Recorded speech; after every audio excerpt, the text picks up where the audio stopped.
Assalamualaikum warahmatullahi wabarakatuh. Baik, berjumpa lagi dengan saya di channel Inspirasi. Baik teman-teman, di video kali ini saya ingin menjawab sebuah pertanyaan dari beberapa komentar di video saya sebelumnya. Nah, salah satunya seperti ini teman-teman. Penggeledahan rumah atau penggeledahan terhadap badan orang lain yang dilakukan oleh pihak kepolisian, apakah ada aturannya?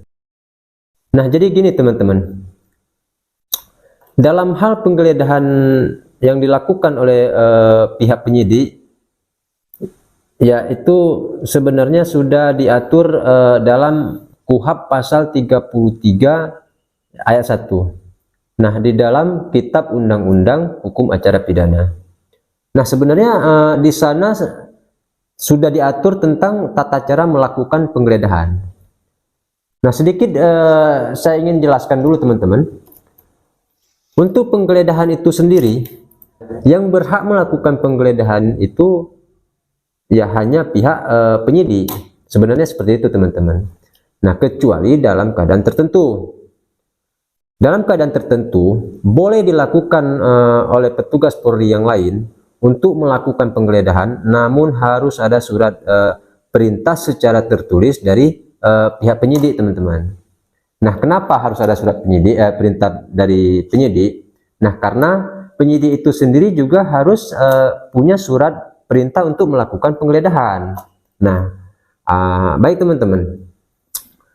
Jadi saya rasa tanpa panjang lebar, langsung saya akan membacakan dulu KUHP pasal 33 ayat 1-nya. Nah, bunyinya gini teman-teman. Yang pertama ya, hanya penyidik yang dapat melakukan penggeledahan rumah dengan surat izin ketua pengadilan setempat. Nah, yang kedua, dalam hal rumah yang akan digeledah terletak di wilayah hukum pengadilan negeri yang lain, maka ketua pengadilan negeri dari daerah tersebut hanya mengetahuinya.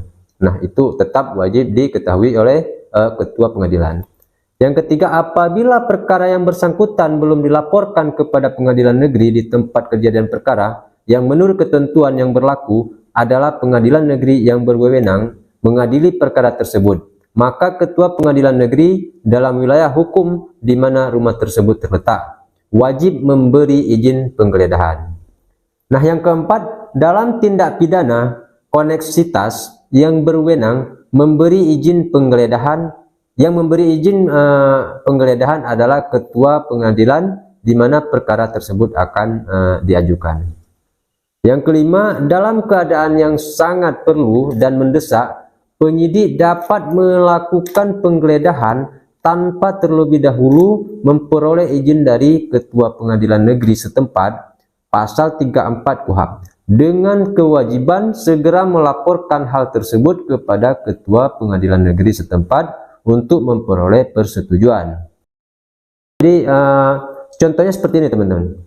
Misalnya dalam sebuah rumah itu ada bersembunyi tersangka atau ada barang bukti, diduga ada barang bukti di dalam rumah tersebut, maka penyidik boleh menggeledah, tapi harus ada surat izin dari ketua pengadilan. Nah, kecuali dalam kondisi mendesak. Nah, itu boleh surat izinnya akan menyusul belakangan. Nah, mendesak seperti apa? Misalnya mendesak dikhawatirkan tersangka yang ada di dalam sebuah rumah itu tadi akan melarikan diri atau kira-kira atau diduga dapat menghilangkan barang bukti. Nah, itu boleh tanpa surat izin pengadilan terlebih dahulu. Namun setelah pihak penyidik melakukan penggeledahan, harus membuat surat izin dari pengadilan. Jadi kurang lebih seperti itu teman-teman. Baik ya teman-teman, mungkin saya rasa ini sudah terjawab. Baik, semoga video ini dapat bermanfaat ya, minimal untuk menambah wawasan kita ya terkait penggeledahan. Baik teman-teman, jika dalam penjelasan saya masih sangat kurang, saya juga mohon maaf. Tetap jaga kesehatan dan salam kompak selalu. Assalamualaikum warahmatullahi wabarakatuh.